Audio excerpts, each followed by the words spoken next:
سورۃ المزمل، بہت سے لوگ اس کو مزمل پڑھتے ہیں، تو یہ مزمل ہے، زا کے اوپر شد ہے، اور باب کون سا ہے؟ تفاعل، یعنی تزمل تھا اصل میں، اور اس سے متزمل تھا، اور تا زا میں ضم ہو گئی تو مزمل ہو گیا۔ اس سورت کے 2 رکوع ہیں، اور پہلے رکوع بالاتفاق مکی ہے اور مکہ کے ابتدائی دور میں نازل ہوا۔ دوسرے کے بارے میں اختلاف رائے ہے، بعض کہتے ہیں کہ 1 سال کے بعد نازل ہوا، اور بعض کہتے ہیں کہ یہ مدینہ میں نازل ہوا۔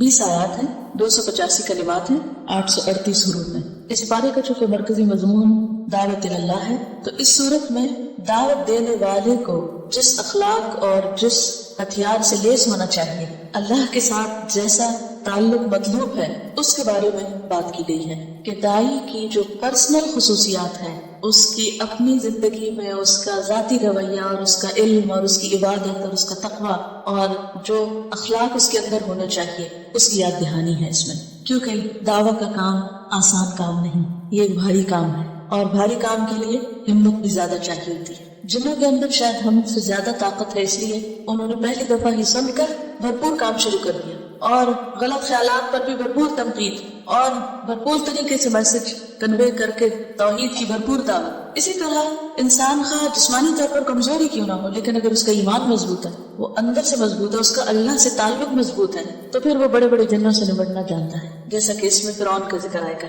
اور بالکل ابتدائی دور کی صورتوں میں سے ہے سورۃ المزمل۔ اب حیران ہو رہی تھی کہ شروع میں ہی اللہ سبحانہ وتعالیٰ نے فرعون کا ذکر کر دیا، کیونکہ نبی صلی اللہ علیہ وسلم کو مکہ میں ایسے ہی لوگوں سے واسطہ تھا، اور ہر ایک کے ایمان کے بقدر اس کا امتحان ہوتا ہے، امتحان بقدر ایمان، اور جتنا کسی کا ایمان مضبوط ہوگا اتنا ہی اس کا سخت امتحان ہوگا، اور جتنا اللہ سے تعلق مضبوط ہوگا اس میں کامیاب ہوگا، اور اس کامیابی کے لیے بے حد ضروری ہے کہ انسان کے اندر مضبوطی ہو، اور وہ مضبوطی آ نہیں سکتی جب تک انسان قرآن سے گہرا تعلق نہ رکھتا ہو، اور خاص طور پر رات کی نماز میں قرآن کی قرات کے ساتھ قیام کی عادت نہ ہو۔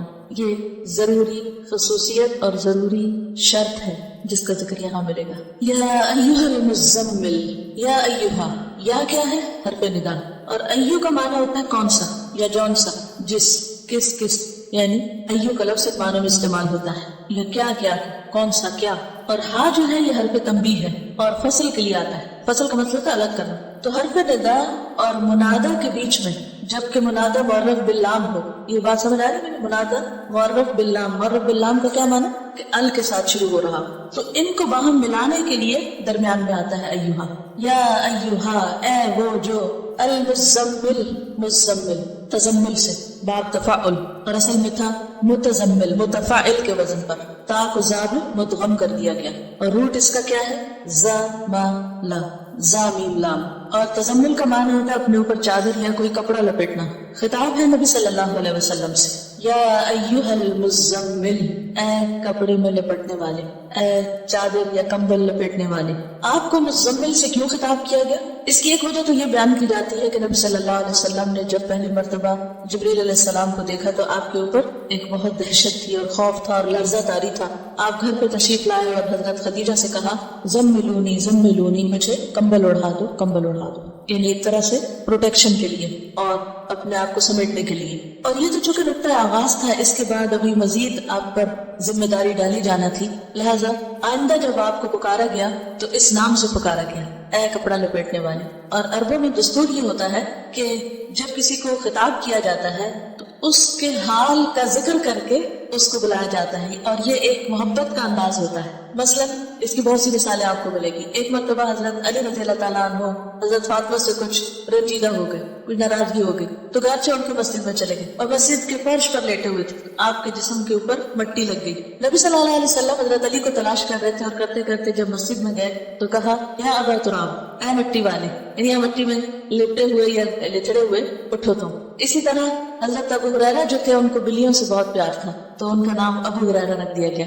اسی طرح کچھ اور بھی آپ کو ایسے نام ملیں گے یا کنیتیں ملیں گی کہ جو انسان کے حال کو یا اس کے شوق کو یا اس کے کام کو واضح کرتی ہیں۔ تو نبی صلی اللہ علیہ وسلم نے چونکہ پہلی وحی کے بعد کپڑا اوڑھ لیا تو وہ ایک اتنا پیار بھرا انداز تھا کہ اللہ سبحانہ وتعالیٰ نے اس کو یاد کرایا اور فرمایا، یا ایھا المزمل، اے کپڑا لپیٹنے والے۔ اب کپڑا لپیٹنے کا وقت نہیں، اب کیا ہے، اب تو کام کا وقت ہے. آپ ڈرے نہیں، گھبرائے نہیں، یعنی ایک طرح سے تسلی دی جا رہی ہے، محبت سے خطاب کیا جا رہا ہے. یا ایھا المزمل، اے مزمل، قم اللیل، قم اٹھو، فعل امر ہے قیام سے. اور قیام کہتے ہیں بیٹھے یا لیٹے ہوئے آدمی کا اٹھ کھڑا ہونا، یا چلتے چلتے کھڑے ہو جانا. یعنی کوئی بیٹھا ہوا ہے تو بیٹھنا چھوڑ کے اٹھ جائے، یا لیٹا ہوا ہے تو اٹھ جائے، یا پھر چل رہا ہے تو کھڑا ہو جائے. ان سب کے لیے کیا آتا ہے؟ قیام. قم اللیل، رات کو کھڑے ہو جاؤ. اب اس کا یہ مطلب تو نہیں کہ آپ نیند چھوڑ کے تو کھڑے رہا کرو، یہ عام کھڑا ہونا مراد نہیں ہے. یہاں قیام سے مراد نماز ہے، قیام اللیل ہے. آپ نے پیچھے پڑھا کہ بعض اوقات نماز کے لیے لفظ قرآن آتا ہے، بعض اوقات تسبیح آتی ہے، بعض اوقات سجدے کا لفظ آتا ہے، تو جز بول کے کل مراد ہوتا ہے. اور یہاں پر قم، کھڑے ہو جاؤ سے مراد ایسے آئیڈیلی کھڑا ہونا نہیں بلکہ نماز میں کھڑے ہونا ہے. تو قم اللیل کا مطلب کیا ہوگا؟ اٹھو رات کے وقت اور اٹھ کر نماز پڑھو. اور اللیل سے مراد ساری رات ہے. لیکن اگلے حرف استثناء میں، حرف استثناء کون سا؟ اللہ نے واضح کر دیا کہ نہیں، پوری رات کا مراد نہیں ہے یہاں بلکہ قلیلاً، تھوڑا، یعنی پوری سے کم، ساری نہیں. قم اللیل الا قلیلاً، رات کو قیام کرو یعنی نماز ادا کرو مگر تھوڑا. اب کتنا تھوڑا؟ نصفہ، اس کا آدھا، یعنی نصف اللیل، آدھی رات. اب انقص منہ، یا کم کر لو اس میں سے. کس میں سے؟ آدھی میں سے بھی. آدھی کا پھر کم کیا ہوگا؟ تہائی ہو جائے گا، 1/3 ہو جائے گا، ٹھیک ہے. یا پھر اس کا بھی کم کریں تو چوتھائی ہو جائے گا، یعنی نصف نصف کریں تو چوتھا حصہ رہ جائے گا. یعنی ایک کا آدھا کریں، ایک کے 2 حصے کریں تو کیا ہوگا؟ نصف کریں تو آدھا کہلائے گا، اور نصف کو نصف کر دے تو چوتھائی ہو جائے گا، کوارٹر ہو جائے گا. اب انقص منہ قلیلاً، تھوڑا سا. اس کا مطلب یہ ہے کہ بالکل آدھا نہیں کرنا بلکہ اس میں سے کچھ ہی کم کرنا ہے، یعنی تہائی رات. او زد علیہ، یا اس پر زیادہ کر لو، یعنی نصف پر. تو نصف یا آدھا جو ہے، ہاف جو ہے، وہ کیا ہے؟ اسٹینڈرڈ.